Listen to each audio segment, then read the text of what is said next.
ولمن لا يعلم من أهلنا المصريين نقول أن قبة الصخرة مصرية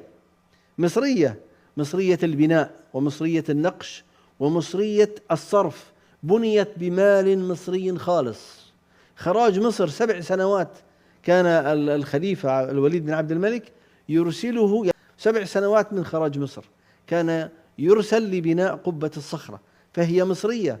وهذا الشرف العظيم الذي ناله أهل مصر أن قبة الصخرة مصرية، مصلى مصري، أين؟ في قلب المسجد الأقصى المبارك، في قلب المسجد الأقصى المبارك. قبة الصخرة في المسجد الأقصى المبارك تتكون من القبة المنشأة فوق صخرة المعراج المشرفة، ولها 4 أبواب و52 شباكا، منها 16 شباكا في رقبة القبة.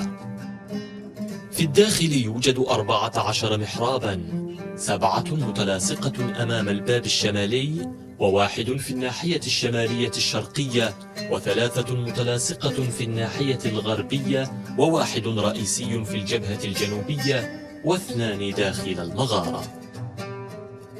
صخرة المعراج المشرفة، وهي الصخرة التي يعتقد بعض المسلمين أن النبي صلى الله عليه وسلم عرج منها إلى السماء، وهي صخرة طبيعية غير منتظمة الشكل، يوجد أسفلها كهف صغير ومحرابان، أحدهما مسطح والآخر مجوف، يطلق عليه مصلى الأنبياء.